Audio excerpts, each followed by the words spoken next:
حاجيتكم ما جيتكم. حكاية المرأة اللي تمشي بالنية. في واحد البيت متواضع كان عايش فيه واحد الكوبل، امرأة مع راجلها، عايشين معيشة متواضعة وبسيطة بزاف، ناس زواولة لحدهم. المرأة كانت نية بزاف، والزوج نتاعها خدام يخدم، ولكن مسكين زوالي لحدو، قيس روحو. قادرين يتغداو ويتعشاو غير بالقليل وحامدين ربي ومقنعين. بس على بالكم باللي مهما يكون الإنسان شوية طماع والواحد يمل من حاجة. المهم، الزوجة نتاعو بزاف كلات الدهان ولفت بزاف. تاكل غير على ماكلة وحدة. قالت له يا راجل يلا نبدلو الماكلة وبغيت شهية اللحم. قالها ما يكون لا خاطرك، غدوة ان شاء الله باذن الله نجيب لك شوية نتاع اللحم نطيبوه وناكلو، ما يكون في خاطرك. قالها وشوية فاكهة. كي راح الراجل، المرأة ناضت تخدم في شغلها فرحانة، ومن بعد الراجل كي ولا جاب في يدو الدهان برك. قالت له يا راجل مش قلت لي نجيب لك لحم وفاكهة؟ قال يا ودي قلت بالك ما قلت بالك هذه تكفينا قص اليوم وغدوة نشوفوا الحل. قال داكوغ. قالت له اوكي ما عليناش. قدت مسكينه وناضت غدوه من ذاك العشيه تسنى في راجلها. تستنى فيك ما يجيب لها حاجه جديده. جاب لها بليغه، قال لها هذه راها بليغه تلبسيها. قالت له لا لا، يتسمى انا بغيت غير ناكل حاجه جديده، مش عليا ماشي بيا اللبسه ولا. قال لك داكوغ ما عليناش. خرج عاود ولا جاب لها كبشه تاع نعناع. قالت له هذا النعناع انا واش ندير به؟ قال معليش غليه ونديروه في ياما ونشربوه كيما اتاي. ما عليناش. قالت له بغيت تجيب لي شويه لحم كيما قلت لك. قالها ما يكون لا خاطرك. بصح كي جا قالها شوفي غير خطره ولا غير ماشي لحم، انا قلت تسوى اكثر من اللحم نجيب لك خطره جايه مناقش تاع ذهب. راحت فرحات وكامل الجيران سمعوا. قالت لهم بلي راجل راح يجيب لي زوج مزوجات نتاع ذهب، زوج زويجات نتاع الذهب. سمعت الجيران كامل. راحت عند الجارة تقبت لها وذنيها وقالت لها ويتسنى راجلها قدام العتبة تاع الباب يجيب لها في المنيكشات نتاع الذهب. ما عليناش. كي جا قالت له مرا مزوجة تاع الذهب. قال ما كانش ذهب، انا قلت انتي تسوي خير من هذاك في بلاص ما نشري لك زوج ذهب روح نشري لك نبدل الدار. قال نبدلو العتبة. قالت له فرحت ونبرجت. حتى سمعت كامل الجيران. قالت لهم بلي فوالا راجل راح نبدل العتبة وكذا ومنا. الراجل كي جا العشية لقاها تسنى فيه قدام الباب. خاف من ردة الفعل نتاعها. ومن بعد تلاقى مع جارو حبط راسو قدام الجماعة وجبدو بجيه. قال له اسمع والله غير هاك واش كاينه واش كاين؟ قال له المراه خفت والله غير شاك فوا تطلب مني صوالح، وانا دوكا انا هذيك قلت لها نبدلو العتبه ونبدلو الدار على بالي بلي الدعوه راهي شويه قاصحه. قال له شوف ما تخممش، كاينه واحد الدار راهي مديوره للبيع، وهذيك الدار شويه مسكونه فيها جنيه. قال له واش دير؟ اتكل على ربي. قال له دبر راسها اخي خليها هي تربيها، الجنيه هذيك هي اللي تربيها وهي اللي قال له تشوف كيفاش يعني. قال له هذاك السيد الله غير يرحم والديك. قال له لا غير بجوعها غير بالنسومه. قال له واحد ما بغاش يسكن فيها ودار كبيره وواسعه. قال له اوكي الله يرحم والديك.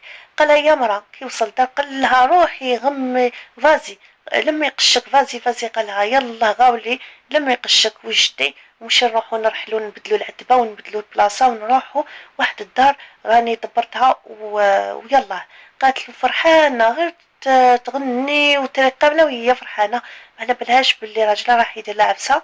ما عليناش هي مسكينه بنيتها. كي جات باش تدخل هذيك الدار جديده هو تخاف. الراجل تخبى مور السور. قالها شوفي دوك انايا نجيب لك المراه هذيك اللي تعاونك في الشغل اوكي. قالها استناي هذيك الخدامه الشغاله انا حنجيبها لك. والمراه مسكينه قعدت وحدها فرحانه اي تصلح في الحوش هذاك، وتصلح مسكينه وفرحانه داخله لبيتها.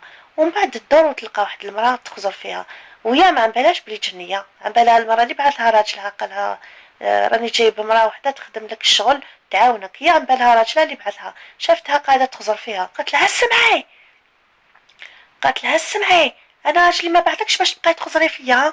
ايا شدي هذا البالي وبداي تصلحي يلا يلا ما نخلصكش باطل راجلي. قالت هذيك الجنيه قاعده مخلوعه. قالت كيفاش انا هذوك الناس كامل يجيو يسكنوا هنايا غير يشوفوني يدو وحيد يدو خويا يهبلوا يا كامل حاوزتهم. قالت هذه كيفاش هي الترفيه وتعطيني تاع لي زودغ وكيفاش هي تتعامل معايا هكذا. واللو بيغ ما خافتنيش وما خلعتش. ومن بعد الجنيه هذيك ولات هي خافت هذيك المراه. قالت كيفاش؟ قالت لها اسمعي انا قلت لك هيا بداي تصلحي باش بقاي تخزري فيا كالحجره. قالت لك الشمعه تخزري فيا يلا بديت تخدمي، انا نخدم وانت تخدمي، عاونيني يلا تحركي يلا. والجنية خافت، والجنية خدمت الشغل، وصلت المواعن وسيقت ورجعت الحالات ولول وعيات. قالت لها اسمعي ماشي وقت باش تريحي يا، قالت لها يا مخلوقة كملي خدمي شغلك. قالت لها، وحتى الجنية كرهت ملت عيات. قالت لها اسمعي والله غير شوفي نعطيك الذهب ونعطيك وش بغيتي وخليني برك نروح. قالت لها تلقي سراحي تلقي سراحي، خليني نروح نهرب نروح. قالت لها تعيشي خلاص عييت كسر ظهري كسر. قالت لها شوفي والله غير نعطيك الذهب. قالت لها ورا الذهب؟ بدات تضحك هذيك المراه. قالت لها ورا الذهب غير جيبيه وروحي، اذا هذاك الذهب لك تهضري عليه جيبيه وروحي الله يسهل. قد تضحك. قالت لها كيفاش سامي شويه في راسها شغل كيف بلا يتكسر معاها. تقول كيفاش انا راجلي بعثها لي باش تخدم لي الشغل، انا نخلصها ولا هي زعما تجيب لي الذهب باش جاتها بيزا ما على بالهاش باللي جنيه. ومن بعد الجنيه قالت لها شوفي اقسم بالله غير نعطي لك الذهب خليني بكس نتلقي سراحي خليني نروح ما نوليش. قالت لها رازي جيبي ذهب. فم قالت لها الذهب. قالت لها قالت لها شوفي روحي ما تعاوديش تولي كان مازالش نشوفكم مرتك يا خلاص الله يسهل. قالت لها شوفي بصح مازالش نولي الجنيه. قالت لها شوفي والله مازالش عاود نولي خي ما نوليش خلاص طلقت لي سراحي. قالت لها خلي الذهب وروحي الله يسهل والله غير طلقت سراحك صاير. قالت لها روحي يخا. قالت لها كثر خيرك والله العظيم غير يحسبتها بهلوله عم بالها. وهذيك الجنيه فرحانه ومبروجه اللي راحت هربت من هذيك الدار، سلكت من التعب تاع الشغل وخافت المراه هذيك. ومن بعد هذاك الراجل يقول لك انا راني كي وجاي بالعقل بابا راه جاي غير بالعقل يمشي ويهز في روحه ويقول لك خلاص دوكا. يقول لك الجنيه قضت عليها يقول لك دوكا صاي ضربش من الحاله راهي فيها. ومن بعد تيشم البعيد ريحه اللحم الله الله، ريحه طاجين الزيتون وريحه اللحومي. وكي يدخل الدار كالق ريحه تعبق في الدار والعطر معطر والبارفان والدار ممسوحة ومسيقة وتوقي مفتوحين وباب مفتوحة والهواء بارد الله الله والراحة والاستراحة والقمر توقسانة وفرحانة وتغني لازم ما فهم فيها والو. قالت له اسمع هذيك المراه اللي بعثها لي باش تخدم لي شغل تعاوني. قالت له على بالك بلي عطاتني الذهب وهذاك الذهب.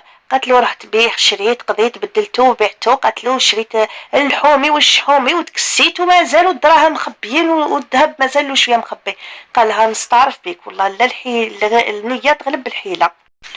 وهذاك راجل فينالمون على باله بلي الجنيه هذيك اللي ساكنه الدار هي اللي تغلبت عليها مرته وهي اللي عطات له الذهب وهربت. وكي حكات له مرته الحكايه كامل اندهش وبقى بوش بيه وانخلع وقال هذه مرته باللي قافزه ما شاء الله ويقول لك باللي على نيتكم ترزقون والنيه تغلب الحيله.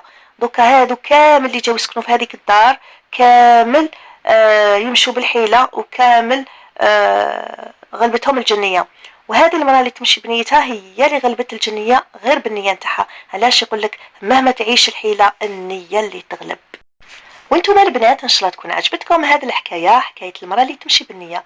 قولوا لي وش رايكم وما تنسونيش باللايك. شكرا على حسن المتابعه وان شاء الله تكون عجبتكم بزاف الحكايه. وكذلك خلوا لي تعليق شباب كيما نتوما. نخليكم في الامان ونقول لكم الى اللقاء. ما تنسوش تعليق وقولوا لي واش رايكم في هذه الحكايه واش تستنتجوا وتبقى بيان سور النيه تغلب الحيله.